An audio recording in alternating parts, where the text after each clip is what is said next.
అందరికీ నమస్కారం. నేను మీ సృష్టి శేషగిరి అస్ట్రాలజీ అండ్ వాస్తు సిద్ధాంతి ఫ్రమ్ సికింద్రాబాద్. నేను ఈరోజు మీ ముందుకి మీనరాశి జూన్ మాసాలను చెప్పబోతున్నాను. ఈ మీనరాశి వారికి ఈ మాసం కొంత యోగకరంగా ఉంటుంది, కొంత ఆ, అవయోగంగా ఉంటుంది. అంటే మిశ్రమ ఫలితాలు ఎక్కువగా చవిచూస్తారు. ఈ మాసం వీరికి పట్టుదలతో చేసిన కొన్ని పనులలో విజయం లభిస్తుంది.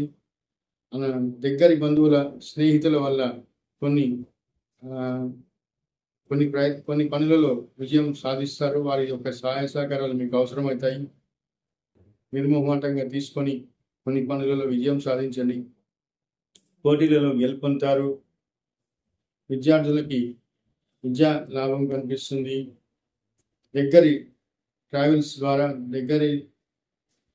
ప్రయాణాల ద్వారా కొద్దిగా లాభపడతారు. ఇంటర్వ్యూలలో విజయాన్ని సాధిస్తారు. మీ యొక్క పట్టుదల, మీ యొక్క చేసే ప్రయత్నం, మీ సంకల్పం వల్ల గతంలో కొన్ని మీరు చేసిన పనుల్లో విజయాన్ని సాధిస్తారు. ఇప్పుడు కొత్త అవకాశాలు మీ ముందుకు వస్తాయి. కొన్ని కాంట్రాక్ట్స్ మీకు రావచ్చు. కాంట్రాక్ట్లలో మీరు మంచి లాభాన్ని కూడా పొందవచ్చు. ముఖ్యంగా రియల్ ఎస్టేట్ వారికి, కాంట్రాక్ట్స్ వారికి ఎక్కువగా ఆర్థికంగా లాభకరంగా ఉంటుంది. వ్యాపారస్తులకి సామాన్యంగా ఉన్నప్పటికీ ఈ మాసం కొంత పెద్ద ఆర్డర్లు, భారీ ఆర్డర్స్ అటువంటి విధంగా వచ్చినా కానీ డబ్బు మట్టుకు తక్కువగా ఉంటుంది. ఆదాయానికి మించిన ఖర్చులు చూస్తారు. కొంత అనారోగ్య సూచనలు కూడా, అలసట, శారీరక శ్రమ ఇవన్నీ మిమ్మల్ని మానసికంగా అశాంతి, అలజడి, నీరసం, ఆయాసం ఇత్యాది ఇవన్నీ ఈ మాసం మీకు ఎక్కువగా కనిపిస్తాయి. శ్రమ ఎక్కువ, దానికి ఒక ఫలితం తక్కువ అన్నట్టు ఉంటుంది. అనవసరమైన తిరుగుళ్ళు ఎక్కువగా ఉంటాయి. ట్రావెల్స్ ఎక్కువగా ఉంటాయి.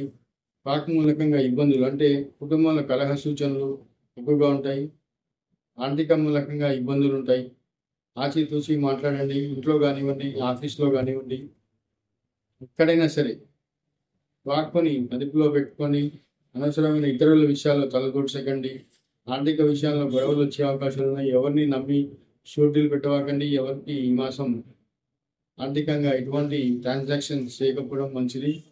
నా వీడియో మీకు నచ్చినట్టయితే లైక్ చేయండి, సబ్స్క్రైబ్ చేయండి.